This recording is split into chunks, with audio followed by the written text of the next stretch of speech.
Alors bonjour et bienvenue dans cette nouvelle vidéo consacrée à Blender. Donc ici la version 2.63 qui vient de sortir. Donc elle est sortie le 27 avril. Alors si vous allez sur le site officiel de Blender, vous avez donc la release note où les nouvelles fonctionnalités sont expliquées. Donc vous pouvez les voir avec une petite image animée. Alors nous on va un peu voir tout ça sur Blender. Alors une première chose, si vous allez dans les modifieurs, vous pouvez voir que Bevel a fait ses réapparitions. Donc pour ceux qui ne le connaissent pas, c'était un modifieur donc, qui permettait de créer des chanfreins tout le tour de son objet, hein, sur toutes les arêtes, entièrement paramétrables. Voilà. Alors maintenant, on a la possibilité donc d'effectuer un bevel sur des arêtes sélectionnées. Donc si je sélectionne par exemple ces trois arêtes-ci et que je fais CTRL E, j'ai l'option donc bevel qui se trouve dans le menu Edge.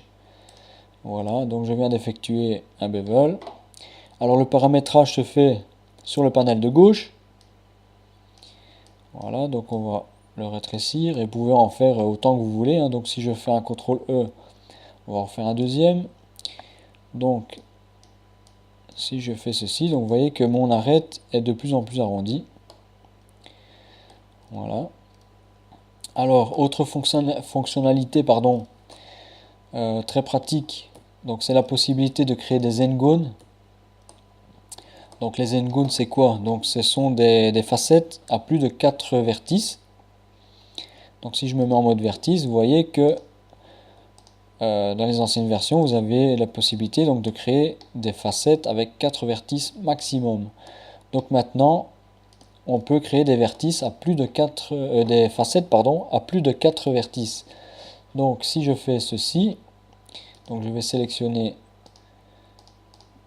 ces facettes-ci et on va appuyer sur X comme si on voudrait les supprimer. Et vous voyez que vous avez une nouvelle option ici qui s'appelle Dissolve. Alors si je clique dessus, voilà, je viens de dissoudre toutes mes facettes sélectionnées pour n'en créer qu'une seule. Donc celle-ci c'est une n-gone comparée donc à celle-ci qui est une quad, 4 vertices, et celle-ci donc il y a là plus de 4 vertices. Si je me mets en mode vertice, vous voyez que mes vertices ne sont plus connectés entre elles et je peux toujours les déplacer comme ceci. Alors, autre fonctionnalité, c'est l'Inset Face. Donc l'Inset Face, j'ai pas très bien compris à quoi elle sert cette option-là, mais bon, si on l'utilise, ça consiste à faire ceci. Donc on sélectionne une facette, et si on va dans le menu de face, donc CTRL F, vous avez Inset Face. Voilà, c'est un espèce d'extrude et de scale mixés ensemble, dont le paramétrage se fait ici à gauche. Vous voyez que là il fait un espèce de scale, et ici sur le def on a un extrude. Voilà, intérieur, extérieur. Voilà, on peut faire ça sur l'autre set, donc sur l'extérieur, comme ceci. Voilà, bon, je vous laisse un peu chipoter là-dessus. Alors, une autre fonctionnalité bien sympathique, c'est le canif, donc le knife. Donc si on appuie sur la touche K, on a un espèce de petit couteau qui apparaît là.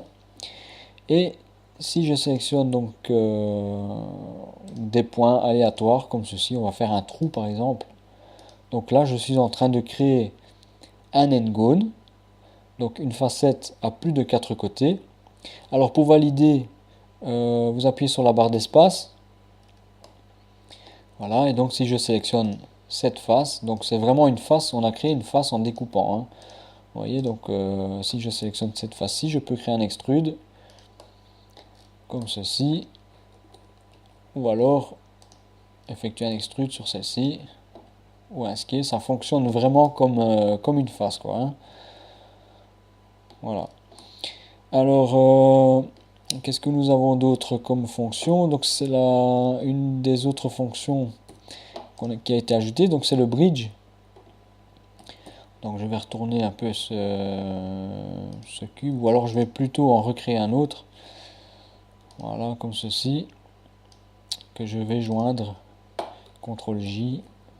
Voilà. Alors, si maintenant j'efface ces deux facettes, voilà, on va faire un X, effacer les facettes.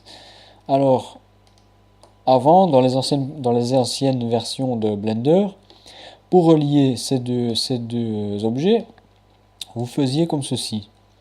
Donc, vous sélectionnez 4 vertices maximum et vous appuyez sur la lettre F, et ainsi de suite avec les autres. Alors, maintenant, il y a une option qui permet d'éviter tout ça. Donc, vous sélectionnez un Edge Loop ici, et vous sélectionnez celle-ci aussi. Alors, vous faites donc CTRL E, et vous avez donc Bridge to Edge Loop. Donc, ce qui va permettre de connecter les deux en 2 temps, 3 mouvements. Voilà, c'est une option bien pratique, une fonction bien pratique d'ailleurs. Alors, la dernière fonction, pardon, je ne sais pas pourquoi je dis option, bon, c'est pareil, hein, vous m'avez compris. Alors, si on sélectionne notre petite Suzanne, qu'on n'a pas encore modifiée, alors on va se mettre en mode Edit, toujours, en sélection de vertice. Alors, si maintenant je veux déplacer cette vertice et la mettre à cet endroit, donc dans un premier temps, j'aurais plutôt fait comme ça, moi, donc la déplacer manuellement, mais bon, c'est pas très précis, hein. Donc on va faire un CTRL Z.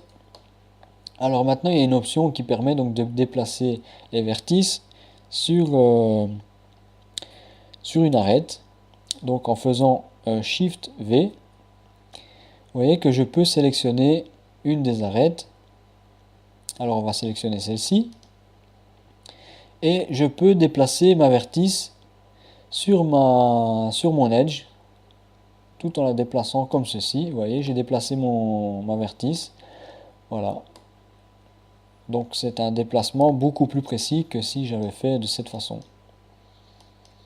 C'est une option très pratique. Donc Shift V, c'est le vertex slide.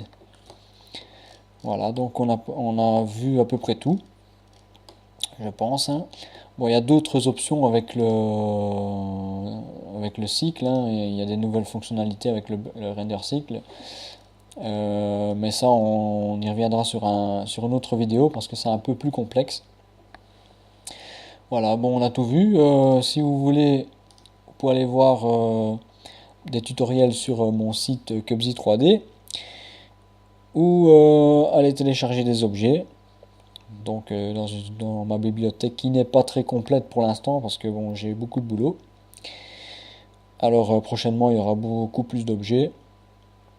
Donc si vous allez dans les objets à venir, voilà ce qui est en train d'être fait, quoi, hein.